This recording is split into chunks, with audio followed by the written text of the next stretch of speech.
RD. Sharma solution देख रहे हैं। क्लास 12th है ये, चैप्टर 19, एक्सरसाइज है 19.3 इनडेफिनेट इंटीग्रल्स। ये जो सवाल है इसके दो सवाल इसी तरीके से हम कर चुके हैं। आपको की पता चल गई होगी अभी तक कि इसको हमें रैशनलाइज करना है। तो जैसे ये है 1/√x + a और यहाँ पर है +√x + b। आपको करना ये है कि इसको मल्टीप्लाई करना है ऊपर यहाँ और यहाँ। जो ये प्लस है यहाँ बस माइनस कर देना है, बाकी चीज़ें बिल्कुल सेम रखनी है आपको। यानी यहाँ पर x + a ही रहेगा, यहाँ x + b ही रहेगा, यहाँ पर x + a रहेगा, यहाँ x + b ही रहेगा। अब इसको रैशनलाइज करेंगे तो क्या आएगा, ऊपर तो आएगा √x + a minus √x + b। यहाँ तक ठीक है। डिनोमिनेटर देखिए, ये a + b, ये a, इसको अगर आप x और दोनों a दोनों इसको p मान लेते हैं, p + q और ये p - q, तो ये होता है p + q × p - q क्या होगा, p² - q²। तो डिनोमिनेटर क्या बनेगा इसका, डिनोमिनेटर मैं यहाँ कर देता हूँ। देखिए √x + a का whole square minus √x + b का होल स्क्वायर। तो क्या बना यहाँ पर x + a या माइनस ये x + b। तो x + a minus x minus b यानी कि a माइनस b आएगा। जो a माइनस b है इसको आप बाहर ले लीजिए। यहाँ पर ये सब इंटीग्रेशन के अंदर चल रहा है तो इसका इंटीग्रेशन होगा। अच्छा, अंडर रूट का क्या होगा, अंडर रूट का आप जानते ही हैं कैसे होगा। तो ये 1/a - b को हम यही रहने देते हैं। इंटीग्रेशन ऑफ मैं x - a कर रहा हूँ, इंटीग्रेशन ऑफ x - a। यहाँ देखिए x + a का x + a की पावर हाफ है ये, तो इसका इंटीग्रेशन क्या होगा, इसका इंटीग्रेशन होगा x + a to the power half और नीचे ये हाफ +1 और यहाँ पर हाफ +1। अब बात ये है कि इस x + a को आपको डिफ्रेंशिएट भी करना है और डिफ्रेंशिएट करेंगे इसका d/dx करेंगे तो क्या आएगा, 1 ही आएगा। इसी तरीके से x + b को भी डिफ्रेंशिएट करना है, लेकिन इत्तेफाक से ये दोनों एक आएंगे इसलिए यहाँ पर हमें फ़र्क नहीं पड़ रहा। लेकिन नॉर्मल में अगर यहाँ जैसे 2x होता, 2x + a होता तो 2 नीचे आता। यहाँ पर आइए माइनस, ये क्या बना, ये इसी तरीके से x + b to the power half +1 divided by half +1। तो क्या बन गया, ये हाफ +1 क्या होगा, ये आप जानते हैं कि ये 3/2 होगा और जो ऊपर जाएगा तो 2/3। यहाँ पर भी यही है, यहाँ पर भी 2/3 बनेगा, 3/2 है, ऊपर 2/3 बनेगा। तो उसको बाहर ले लेते हैं, 2/3 a माइनस b और अंदर आ गया आपका x + a to the power 3/2, ये भी x + b to the power 3/2 और कॉन्स्टेंट ऑफ इंटीग्रेशन। ये जो आप देख रहे हैं ये आपका फाइनल रिजल्ट है। अब इसको स्टेप बाय स्टेप कैसे करेंगे वो आपके सामने है यहाँ पर। ओके, नेक्स्ट है sin x √1 + cos 2x। तो पहली चीज़ ये है कि √1 + cos 2x, 1 + cos 2x क्या होता है ये आप अच्छी तरह जानते हैं, हम पहले डिस्कस कर चुके हैं पिछले एक्सरसाइज में। ये होता है 2 cos का, जो भी एंगल यहाँ पर होगा उसका /2 कर देते हैं। तो 2x है तो यहाँ x हो गया। तो अंडर रूट के अंदर क्या आ रहा है आपका 2 cos²x। तो √2 को बाहर ले लीजिए और ये √cos² x का बनेगा cos x। तो अल्टीमेटली आपके पास क्या आ गया, अब देखिए अब इंटीग्रेशन पे आते हैं। यहाँ पर sin x है, ये आपका √2 है, इसको मैं बाहर ले लेता हूँ और ये cos x हो गया। तो इसका कुछ बनेगा तो है नहीं, तो आपको 2 से ऊपर नीचे मल्टीप्लाई करना होगा, इसको डिवाइड भी करना होगा, क्योंकि 2 sin x और cos x ये होता है sin 2x। तो ये इस 2 को मैं बाहर ले जा रहा हूँ, तो √2/2 हो गया ये, और अंदर क्या आ रहा था, इंटीग्रेशन ऑफ sin 2x। ये बना यहाँ से यहाँ तक, ये sin 2x बन गया। sin 2x का इंटीग्रेशन क्या होगा, माइनस cos 2x/2। ये तो आप अच्छी तरह समझते हैं, और कांस्टेंट ऑफ इंटीग्रेशन। अब आप देखिए ये जो यहाँ बना, ये इसका बता रहा हूँ आपको, ये है √2/2 × 2, ऊपर नीचे √2 से मल्टीप्लाई कर दीजिए, ये आपका 2 बनाएगा, एक 2 से 2 काट दीजिए, तो 1/2 आ गया यहाँ पे, यानी कि ये माइनस ऑलरेडी है और cos 2x आपके पास है ही ऊपर, नीचे आपका 2√2 आ जाएगा और +c। ये आपका फाइनल रिजल्ट हो गया। तो ये रिजल्ट आया आपका फाइनल। ठीक है, ये क्वेश्चन हम ऑलरेडी कर चुके हैं पिछले एक्सरसाइज में, इसलिए इसको थोड़ा फटाफट करेंगे। अगर आपने पिछली एक्सरसाइज नहीं देखी है तो आप ज़रूर देखिए, यहाँ पर भी मैं हिंट दूंगा ही। पहले मैं इसको आपको बता देता हूँ क्या क्या बनेगा। देखिए 1 + cos x जो होता है वो होगा आपका 2 cos² x/2, ये फॉर्मूला होता है। 1 - cos x क्या बनेगा, ये बनेगा 2 sin² x/2। अब ये डिवाइड में है, तो अगर इसको डिवाइड कर दिया जाए तो क्या बनेगा, 2 से 2 कैंसिल, ये cos² x/2 और sin² x/2, बेसिकली ये cot² x/2 हो गया। cos बाय साइन cot होता है, तो cot² x/2 हो गया। अब cot² x/2 क्या होगा, ये होगा cosec² x/2 - 1। cot² थीटा होता है, cosec² थीटा -1, तो cot² x/2 हो गया cosec² x/2 -1। यहाँ तक ठीक है। अब इसको हम यहाँ लेके आएंगे, इंटीग्रेशन ऑफ, अलग अलग कर देता हूँ इसको, cosec² x/2 minus integration of 1 है तो dx कर देते हैं इसको। कोसेक स्क्वायर का एक्स बाई टू का तो आपको डायरेक्ट पता है ना, कोसेक स्क्वायर एक्स का क्या होगा minus cot x by two. लेकिन अब इसमें एक बात आती है कि ये जो एक्स बाई टू है इसका हम डिफ्रेंसिएशन करेंगे, अंदर जो भी होगा तो डिफ्रेंसिएशन करेंगे, जो कि 1/2 आएगा उसको डिनोमिनेटर में डालेंगे। यहाँ ये ज़रूर आपको याद रखना है, ये तो खैर डायरेक्ट माइनस एक्स हो जाएगा। तो फाइनल क्या हो गया, इसको आप यहाँ पर 2, तो -2 cot x by two minus x plus c, ये आपका फाइनल रिजल्ट हो गया। तो स्टेप बाय स्टेप इसको ऐसे करेंगे आप, अगर ये फॉर्मूला पता है आपको। अब जो नेक्स्ट क्वेश्चन आ रहा है वो एग्जैक्टली इसी तरीके से है।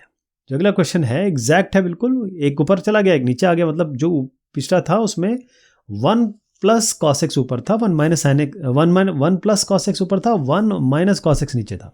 वो यहाँ पर यही काम होगा, तो मैं डायरेक्ट इसको कर दूँ क्योंकि अब तो आप सीख ही गए। तो इंटीग्रेशन ऑफ ये 1 minus cos x by 1 plus cos x, ये हो गया 2 साइन स्क्वायर एक्स बाय 2, नीचे आपका 2 कॉस स्क्वायर एक्स बाय 2। यहाँ तक कोई दिक्कत नहीं है क्योंकि 1 माइनस कॉस एक्स होता है 2 sine square x by 2, 1 plus cos x होता है 2 कॉस स्क्वायर एक्स बाय 2। तो ये बना आपका tan स्क्वायर एक्स बाय 2। ध्यान रहे हर जगह dx चल रहा है, ये मैं छोड़ता हूँ लेकिन आपको जरूर लिखना है। अब tan स्क्वायर एक्स बाय 2 होता है sec square x by 2 minus 1, ये तो आप जानते ही हैं। ये क्या होगा tan स्क्वायर एक्स बाय 2, तो इसको अलग अलग कर लेते हैं। ये हो जाएगा sec square x by 2 dx minus integration of dx। sec square x by 2 क्या हो गया tan एक्स बाय 2, और ये x बाय 2 का डिफ्रेंसिएशन करेंगे जो कि 1/2 आएगा, उसको यहाँ नीचे रखेंगे, तो मैं यहीं पे आपका 2 कर देता हूँ क्योंकि 1/2 ऊपर 2 चला जाएगा। ये क्या बनेगा -x यहाँ पर, और आपका कांस्टेंट ऑफ इंटीग्रेशन। कितना आसान हो गया। पिछला क्वेश्चन अगर आप समझ गए तो ये बड़ा आसान हो जाएगा आपके लिए। तो फाइनल रिजल्ट ये आ गया आपका, है ना। अब आपका 1 माइनस साइन एक्स बाय 2, अब इसका कोई फॉर्मूला होगा, क्योंकि अगर इसका फॉर्मूला अगर आपको पता है तो ज़रूर लगा दीजिए, नहीं पता है तो फिर सीधा इसको 1 minus sine square x by 2 बनाने की कोशिश करिए, क्योंकि 1 minus sine square x by 2 cos square x by 2 हो जाएगा। तो हम क्या करेंगे, ये है 1/1 माइनस साइन एक्स बाय 2, ऊपर नीचे आप मल्टीप्लाई कर दीजिए इसको 1 प्लस साइन एक्स बाय 2 और 1 प्लस साइन एक्स बाय 2 से। तो क्या बना आपका, ऊपर तो 1 माइनस साइन एक्स बाय 2 ही है, 1 प्लस साइन एक्स बाय 2 ही है, लेकिन ये बनेगा a minus b a plus b, यानी कि a square minus b square, यानी कि 1 square minus sine square x by 2। और मैं आपको बता रहा था 1 माइनस साइन स्क्वायर थीटा होता है कॉस स्क्वायर थीटा, तो बनेगा ये कॉस स्क्वायर एक्स बाय 2। तो नीचे क्या आएगा इसमें, यहाँ पर आएगा cos square x by 2। Integration चल रहा है, अलग अलग कर देते हैं, इसको अलग इसको अलग। तो ये बनेगा integration of 1 by cos square x by 2, ये बनेगा sine x cos square x by 2 dx। 1 by cos square x by 2 होता है सेक स्क्वायर एक्स बाय 2, इसका स्टैंडर्ड रिजल्ट है हमारे पास। प्लस ये है sine by cos square x by 2, तो साइन बाय कॉस और यहाँ कॉस, तो इसका मतलब क्या हुआ, साइन बाय कॉस को हम ले लेंगे tan एक्स बाय 2 और 1 बाय कॉस को सेक, तो यहाँ पर कर देते हैं, ये हो गया सेक एक्स, ये सेक एक्स हो गया, और ये हो गया आपका tan एक्स। तो sec x by 2 tan x by 2, और dx इसके साथ भी है, dx इसके साथ भी है। सेक स्क्वायर एक्स बाय 2 का हमारे पास डायरेक्ट रिजल्ट है, वो होता है tan एक्स बाय 2, यहाँ कोई दिक्कत नहीं है आपको। एक्स बाय 2 का आप करेंगे डिफ्रेंसिएशन, नीचे रखेंगे 1/2 आएगा, जो कि 1/2 अगर आप नीचे रखेंगे, जैसे 1/1/2 क्या होता है 2 पर जाता है, तो 2 यहाँ पर आ जाएगा। इसी तरीके से इसका करेंगे यहाँ पर, तो sec x by 2 tan x by 2 का सीधा सेक एक्स होता है, लेकिन ये जो 2 है इसके एक्स बाय 2 का भी करना पड़ेगा, तो नीचे इसके 1/2 आएगा, जो 2 ऊपर चला जाएगा, जो अभी इसके साथ किया वो यहाँ पर होगा, और कांस्टेंट ऑफ इंटीग्रेशन, यही इसका आंसर हो गया। थोड़ा और करना है तो 2 बाहर ले सकते हैं आप, और tan x by 2 plus sec x by 2, ये आपका फाइनल रिजल्ट हो गया, कांस्टेंट ऑफ इंटीग्रेशन यहाँ आ गया। तो ये हुआ इसका सोल्यूशन, जो आप कर लेंगे आराम से, जो मैंने बताया वही है ये एग्जैक्टली।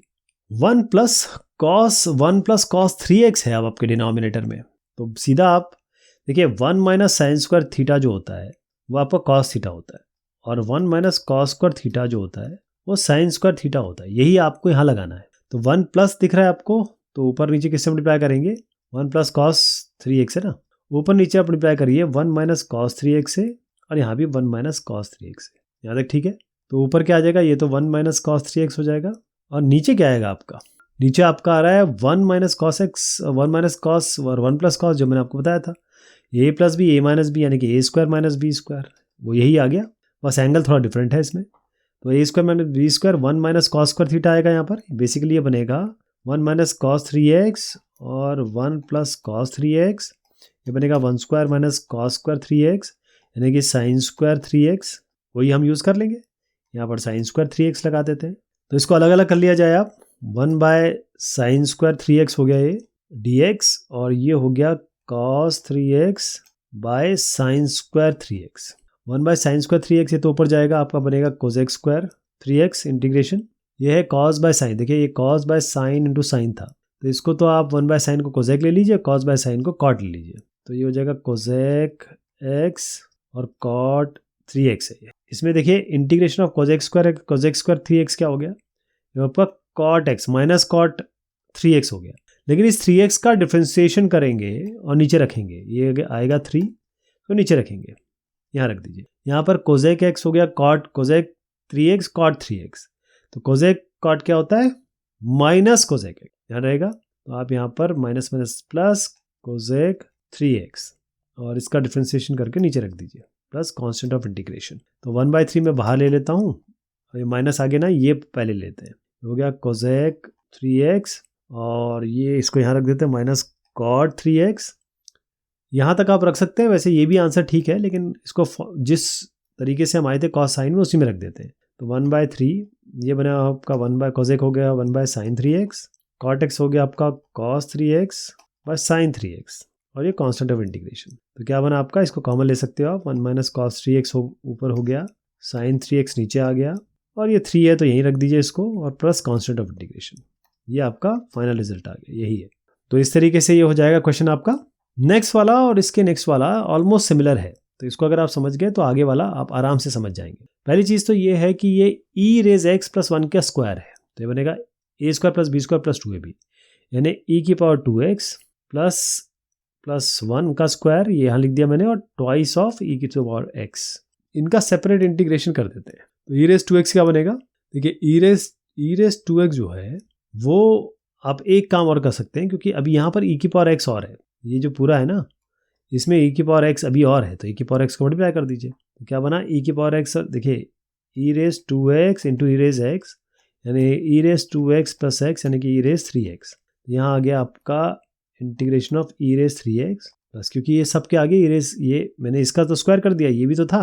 अब e⁻ और e⁻x हो जाएगा e⁻2x, 2 बाहर ले लेते हैं, प्लस e⁻x1, तो ये तो खैर e⁻x dx हो गया है। अब जो भी होता है, जैसे x का इंटीग्रेशन क्या होता है, e⁻x का e⁻x ही होता है प्लस c, तो यहाँ कोई दिक्कत नहीं है, e⁻3x कर दीजिए, इस 3x का डिफ्रेंसिएशन करिए, आपका आएगा 3 और इसको डिवाइड कर दीजिए। यहाँ पर भी ऐसे करेंगे 2, e⁻2x का e⁻2x ही होगा, 2x का डिफ्रेंसिएशन होगा 2 डिवाइड बाय 2 कर दीजिए यहाँ, प्लस e⁻x का तो e⁻x ही होगा प्लस कांस्टेंट ऑफ इंटीग्रेशन, चाहे तो इसको हटा दीजिए, और ये आपका फाइनल रिजल्ट आ गया है। ये आपका फाइनल रिजल्ट है जी। तो ये देखिएगा, ये बहुत आसान क्वेश्चन है। अब ये जो क्वेश्चन है ये आप देखेंगे बिल्कुल सिमिलर है जो आपने अभी अभी किया, बिल्कुल सेम है, तो उसका सोल्यूशन भी वही आने वाला है जो अभी आपने किया। नेक्स्ट क्वेश्चन है आपका 1 + cos 4x bye cot x - 10x। तो ये जो आगे के क्वेश्चन है, बस 2-4 ही क्वेश्चन है, इसको हम कंप्लीट कर ही लेते हैं, या फिर अगली बार करें, इसको अगली बार करते हैं, ठीक है। तब तक के लिए शुक्रिया, मेहरबानी आप सभी की।